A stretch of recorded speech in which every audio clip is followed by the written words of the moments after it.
This cassette contains the continuation of the message on how to find God's will by Brother Bhakt Singh. That's why you find many girls with a mental breakdown. और इसी से आप देखते हैं कि कितनी लड़कियों का सब जो ये मानसिक हालत थी वो टूट चुकी है. అందుకనే అనేక ఆడపిల్లలు మతి చెడిపోయిన వారు అవుతున్నారు. They are not governed by God's will, they are governed by money or worldly advantages. तो वो परमेश्वर की इच्छा से चालित नहीं होते हैं, लेकिन दुनियावी रीति से रुपये, अच्छा पद, अच्छी नौकरी से चलाए जाते हैं. కనుక వారు దేవుని చిత్తం వల్ల కాదు కానీ డబ్బు, ఉద్యోగం వీటి వల్ల నడిపించబడుతున్నారు. I am not talking about the worldly people, outside people. तो मैं अब आपसे बातें नहीं कर रहा हूँ बाहर जो लोग हैं, जो दुनियादार लोग हैं, उनके बारे नहीं कह रहा हूँ. లోకస్తుల విషయమై, అవిశ్వాసుల విషయమై నేను మాట్లాడలే. ఇప్పుడు not born again, they can never find God's will. तो जो जिनका नया जन्म ही नहीं हुआ तो उनको परमेश्वर की इच्छा का पता कहाँ से लगे. తిరిగి జన్మించిన వారు దేవుని చిత్తాన్ని వారు కనుక్కోనేలేరు. They are dead spiritually, क्योंकि वो आत्मिक रीति से तो मुर्दा है. వారు ఆత్మీయంగా చచ్చిపోయిన వారు. spiritually, और वो बहरे भी है आत्मिक रूप से. आत्मीयंगा और చెవిటి वाले नहीं. cannot hear the voice of God. और परमेश्वर की आवाज ही नहीं सुन सकते. और దేవుని స్వరం వినలేరు. You got to be born again, hear God voice. तो आपको नया जन्म पाना होगा अगर ईश्वर का शब्द सुनना चाहते हैं. దేవుని స్వరం వినవలసి ఉంటే నీవు తిరిగి జన్మించాలి. Without the divine life, you can't hear God voice. ओ ईश्वर के जीवन के बिना उसकी आवाज कभी नहीं सुन सकते. దేవుని యొక్క స్వరం, దేవుని జీవం లేకుండా దేవుని స్వరం లేవు. But many believers like Eli, the high priest, become deaf spiritually. तो कितने विश्वासी हैं जो एली की तरह बहरे हो गए, जो ईश्वर का शब्द ही नहीं सुनता था. అనేక విశ్వాసులు ఏలీ వలె, యాజకులు ఏలీ వలె ఆత్మీయంగా చెవిటి వారు ఇంటున్నారు. God was speaking. परमेश्वर तो बोल रहा था. దేవుడు మాట్లాడుతున్నాడు. Samuel, Samuel, Samuel. ओ Samuel, Samuel, Samuel. సమయలు, సమయలు, సమయలు అని. Eli couldn't hear. लेकिन बुड्ढे को एली को पता ही नहीं लगता था. ఏలీకి వినబడడం లేదు.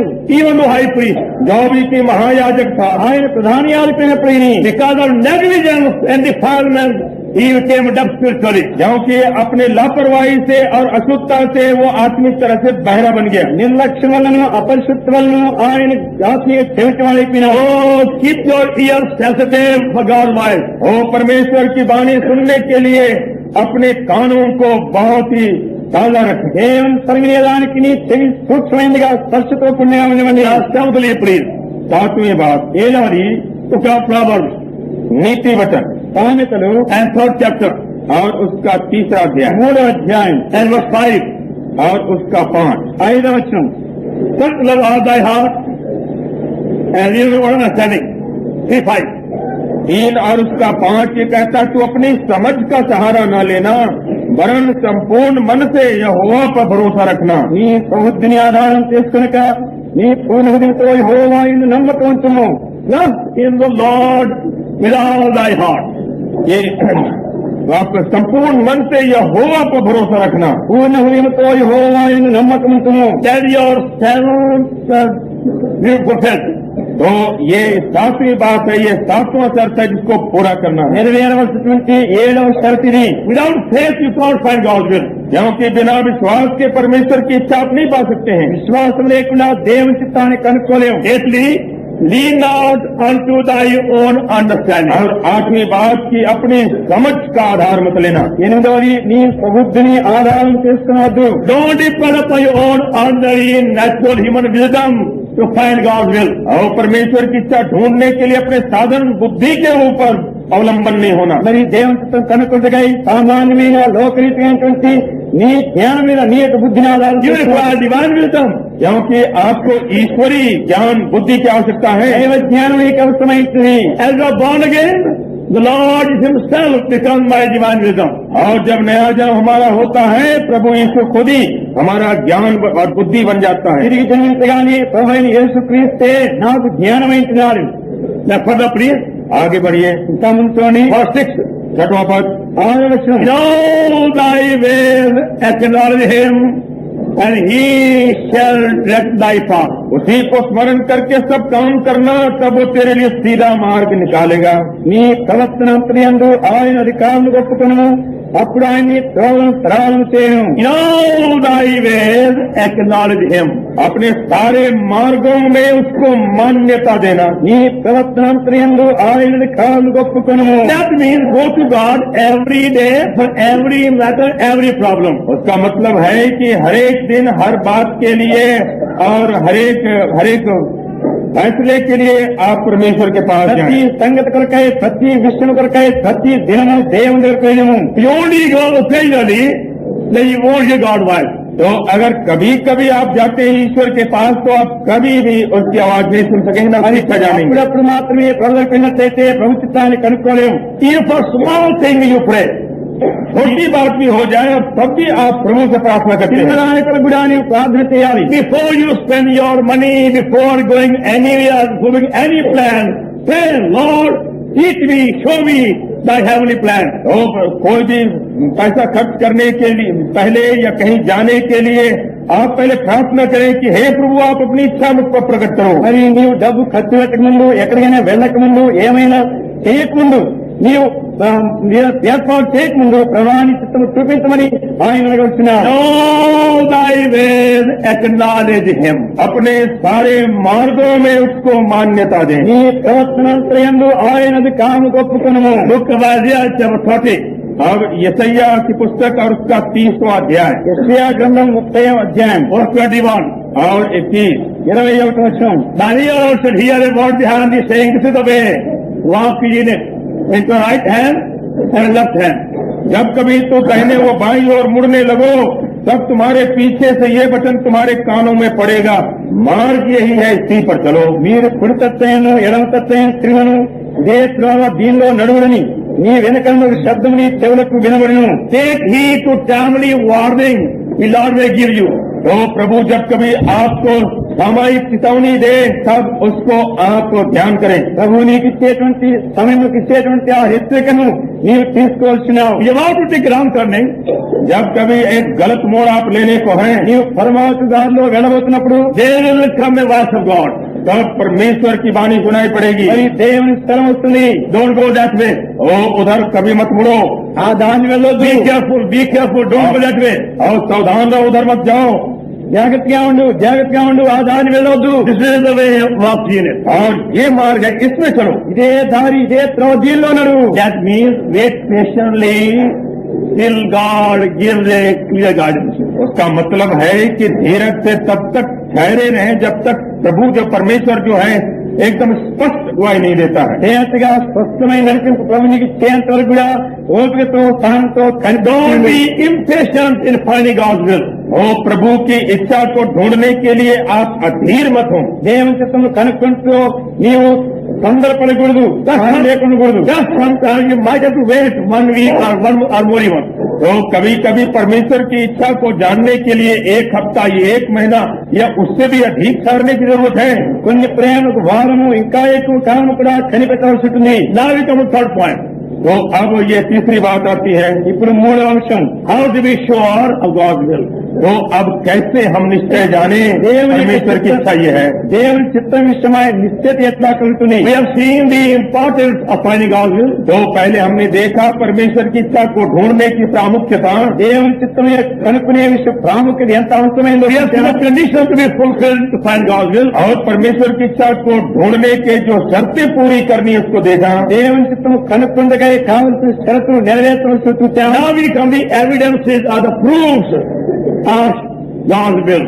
अब हम उसमें आते हैं कि परमेश्वर की इच्छा के प्रमाण क्या है हमारे साथ। మరి దేవుని చిత్తం ఇదే అని నిశ్చయత ఎట్లా మనకు తెలుస్తుంది, దాని విషయం చూస్తున్నాం. बुक वाइज आगे अब यशायाह की पुस्तक में आइए, తిరిగి యెషయా గ్రంథం 32 और 32 32వ అధ్యాయం verse 17 और 17। 17వ వచనం. And the work of righteousness shall be peace, and the effect of righteousness gladness and assurance forever. और धर्म का फल शांति और उसका परिणाम सदा का चैन और निश्चिंत रहना होगा। నీతి సమాధానం కలుగుచేను, నీతి వలన నిత్యమును నిమ్మలము నిబ్బరము కలుగును. Then in the word peace, तो ये अभ्यंतरिक शांति है। అంతరంగంలోని సమాధానం. Hebrew chapter 13 और इब्रानी और उसका 13 अध्याय, హెబ్రీ పత్రిక 13వ అధ్యాయం फैमिली वर्स 20 और उसके 20वें पद से 20వ అధ్యాయం నుండి Hebrews chapter 13 from verse 20, इब्रानी का 13-20 से Now the God of peace that brought again from the dead our Lord Jesus, the great shepherd of the sheep, who is not a criminal, make you perfect in every good work, do His will. What you does will be a sight, who just died, will be glory forever. अब शांति दाता परमेश्वर जो हमारे प्रभु यीशु को जो भेड़ों का महान रखवाला है और सनातन बादशाह के लहू के गुण से मरे हुए से जिला कर ले आया, तुम्हें हरेक भली बात में सिद्ध करे, जिससे तुम उसकी इच्छा पूरी करो और जो कुछ उसको भाता से यीशु मसीह के द्वारा उत्पन्न करे, जिसकी बड़ाई युगानुयुग होती रहे. గొర్రెల గొప్ప కాపుని యేసును మన ప్రభువును నిత్యమైన నిబంధన సంబంధం రక్తం బట్టి మృతుల్లో లేపిన సమాధానకర్తకి దేవుడు యేసుక్రీస్తు ద్వారా తన దృష్టికి అనుకూలమైన దాన్ని మనలో ధరించు ప్రతి మంచి విషయంలోనూ తన చిత్త ప్రకారం చేతికి మిమ్మల్ని సిద్ధపరచునుగా యేసుక్రీస్తు వివేకులకు మహిమ కలుగునుగా. కానీ We divide these two verses into 7 parts. We have these 7 evidences are the proofs of God's will. तो इन 2 पदों को आप 7 खंडों में विभाग करके आप जान सकते हैं कि परमेश्वर की इच्छा के प्रमाण क्या क्या है. ఈ 2 వచనాలు కలిసి 7 భాగాలుగా మనం చేసుకుంటే ప్రభు చిత్తం యొక్క రుజువులు 7 మనకు కనబడుతుంది. The first fragment, God of peace. तो सबसे पहला खंड जो है शांति का ईश्वर. మొట్టమొదటి ఏమంటే సమాధానకర్తకు దేవుడు. That whenever God does speak to you concerning any matter and shows His will to you, there must be in your spirit ever increasing, multiplying spiritual peace. तो जब कभी परमेश्वर आपको बोल देता है, आपकी आत्मा में शांति हो और वो बढ़ती हुई गहरी शांति हो. ఎప్పుడైనా ఏ సంగతి ఇష్టమైనా దేవుణ్ణి తెలియజేస్తున్న బయలుపరిచినప్పుడు నీ అంతరంగంలో సమాధానం ఎక్కువవుతుండాలి. Not an ordinary peace. ये साधारण शांति नहीं, అది సాధారణమైన సమాధానం కాదు. it should be a perfect peace. ये सिद्ध शांति हो, అది పరిపూర్ణమైన సమాధానం, ग्रेट पीस और महान शांति हो. గొప్ప సమాధానం, पीस लाइक ए रिवर और नदी की ना शांति हो. నది వెంటి సమాధానం, पीस इज मल्टीप्लाइड और शांति जो गुणित होती है. విస్తరించే సమాధానం. You got to wait upon the Lord again. इसलिए परमेश्वर के सामने बार बार ठहरने की आवश्यकता है. కనుకనే తిరిగి ప్రభు దగ్గర కనిపించాలి. Till that inward peace becomes very very strong into you. जब तक कि ये भीतर जो ये शांति है वो बहुत ही बलवंत हो जाती है. మరి అంతరంగ సమాధానం ఇంకా బలమైనదిగా ఎక్కువైన వరకును You go on saying, Lord, am I in thy perfect will? तो आप पूछते चले जाएं कि हे प्रभु, क्या मैं आपकी इच्छा के भीतर हूँ? ప్రభాని పరిపూర్ణ స్థితిని ఉన్నానా తిరిగి అడగాలి. Please assure me. मुझको अच्छी तरह से निश्चय करा दो. దయచేసి నిశ్చయపరచు. Wait patiently. और पर धीरज से ठहरे. మౌనంగా కనిపెట్టు. Then pray second time, third time, like go on praying early morning or afterwards. और तब उसके बाद प्रार्थना करते चले जाएं. दूसरी दफा, तीसरी दफा, सुबह को, शाम को उस पर प्रार्थना करते. ఈ విధంగా తిరిగి ఉదయం గాని మధ్యాహ్నం గాని తిరిగి ప్రార్థన చేస్తున్నారు. I found the early morning devotion time, the best time to find God's will. तो मैंने क्या पाया है कि प्रातः काल के जो ये प्रार्थना का समय है सबसे सुंदर और अच्छा समय है. నేను కనుక్కునేమంటే ఉదయకాల ధ్యాన సమయం ప్రభుత్వం కనుక్కోవడానికి శ్రేష్టమైన సమయం. When the mind is so fresh and clear, जबकि मन जो है बहुत ही ताजा है और साफ है. మన మనసు ఎంతో తేజగా నూతనముగా తాజాగా ఉంటుంది. Now Lord, I assure thee, I am prepared to die to my will. ये हे प्रभु, मैं तैयार हूँ अपनी इच्छा के लिए मर जाने के वास्ते. ప్రభా నేను నా ఇష్టానికి చనిపోయడానికి సిద్ధంగా ఉన్నాను. You show me thy will. लेकिन आप अपनी इच्छा मुझको నీ दिखाएं. చిత్తం నాకు చూపించు. I will obey thee. और मैं इसको मानूंगा. నేను నీకు లోబడతాను. And do so joyfully. और मैं करूंगा बड़ी खुशी से. ఇది సంతోషంగా చేయండి. Then you wait. और सब ठहरे. కనిపెట్టు. Again he is the portion. और फिर प्रभु के वचन को पढ़े. తిరిగి వాక్య భాగం చదువు. Then go on doing it. और वैसे ही करते चले जाएं. ఈ విధంగా చేస్తూ ఉండండి. Till you find your soul full of divine space. और जब तक कि आपका प्राण जो है ईश्वरी शांति से भर नहीं మీ जाए. ప్రాణంలో దేవుని సమాధానం నిండుగా వచ్చేంత వరకు. Then secondly, और तब दूसरी बात, రెండవది that brought again from the dead the power of resurrection. जो हमारे प्रभु यीशु को मरे हुओं से जिलाया, ये पुनरुत्थान की शक्ति. మృతుల్లో లేపిన వాడు అనగా పునరుత్థాన శక్తి. When you are God's will, then power should be abundantly and fully manifested in you and through you. तो अगर आप परमेश्वर की इच्छा में हैं तो परमेश्वर की शक्ति बहुतायत से आप में और आपके द्वारा प्रकट होनी चाहिए। ప్రభు చిత్తంలో నీవు ఉన్నప్పుడు దేవుని యొక్క శక్తి సంపూర్ణంగా ఎక్కువైనట్టుగా నీలో కలుగుతుంది. And because Paul was in God's will, wherever he went, whether in jail or outside, God began to use him mightily. तो पौलुस इसलिए कि परमेश्वर की इच्छा के भीतर था, चाहे वो जेल में था चाहे बाहर था, परमेश्वर ने सामर्थ्य उसका उपयोग किया। మరి పౌలు దేవుని చిత్తంలో ఉన్నాడు కనుకనే తాను ఎక్కడమైనా ఖైదులో పోయినా ఎక్కడ పోయినప్పటికీ తన యొక్క శక్తి బలవంతం ఎక్కువగా వస్తుంది. We have to say by faith. तो हमको विश्वास से कहना है, విశ్వాసంతో చెప్పాలి. Lord, I want thy power of direction fullness. ये हे परमेश्वर, मैं आपके पुनरुत्थान की सामर्थ्य है पूर्णता में मांगता हूँ। ప్రభాని పునరుత్థాన శక్తి సంపూర్ణంగా నాకు అనుగ్రహించాలి. And don't allow me to make any plan to lessen thy power in my life. और मुझको कोई भी ऐसी योजना नहीं बनाने दे जिससे कि आपकी सामर्थ्य मुझको घटी मालूम हो। నా జీవితంలో నీ శక్తిని తగ్గించేది ఏది నేను చేయకుండా కాపాడు.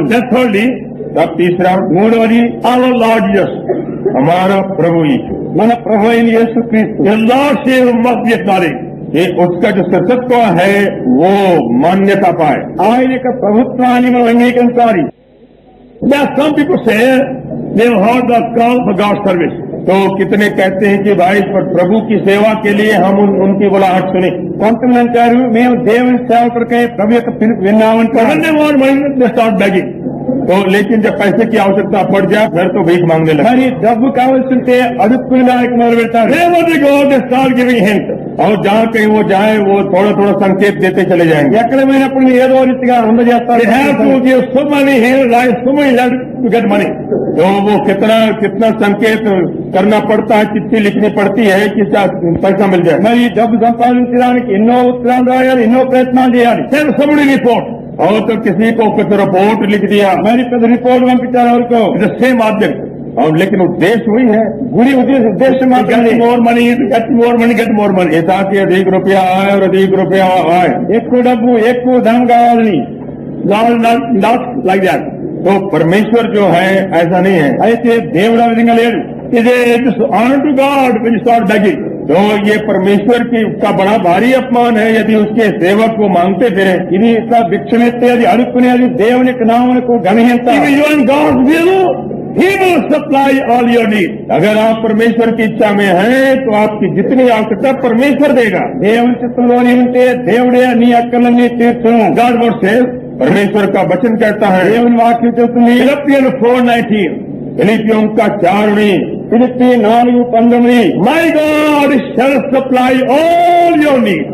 मेरा परमेश्वर तुम्हारी सब घटियों को पूरी करेगा। నా దేవుడు మహిమలో ప్రతి అవసరము తీర్చును. Not by begging, भिक्षा मांगने से नहीं, not by weeping, और रोने से नहीं, ఏడ్చేదానది కాదు. not by report or letter, और चाहे रिपोर्ट देने या चिट्ठी लिखने से नहीं, ఉత్తరం రాయడం వల్ల రిపోర్ట్ పంపడం వల్ల కాదు. not by photos, और न फोटो भेजने से, ఫోటోలు పంపడం వల్ల కాదు. by trust, लेकिन प्रभु पर भरोसा रखने से। నమ్మడం వల్లనే.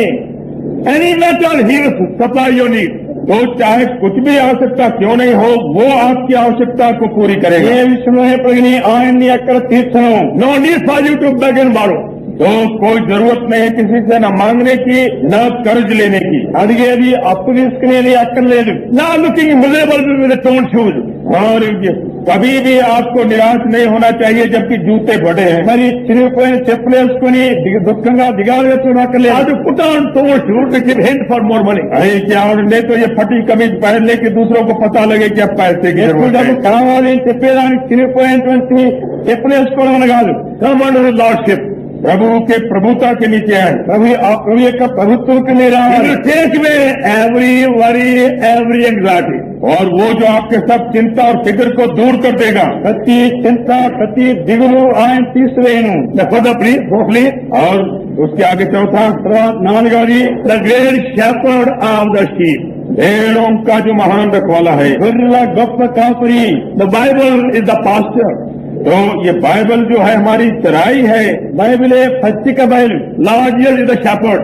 और प्रभु यीशु हमारा रखवाला है। ప్రభువైన యేసుక్రీస్తే కాపరి. Psalm 23 और भजन 23 ये कहता है, కీర్తన 23 Psalm 23 bhajan 23 23 The Lord my shepherd, यहोवा मेरा चरवाहा है, యెహోవా నా కాపరి. He maketh me lie down in green pasture, और वो मुझे हरी हरी चराइयों में बैठाता है। పచ్చిగల చోట్ల He leads me in thirsty water, वो मुझे सुखदायी जल के झरने के पास ले चलता है। శాంతికరమైన జలమయతను నడిపిస్తున్నాడు.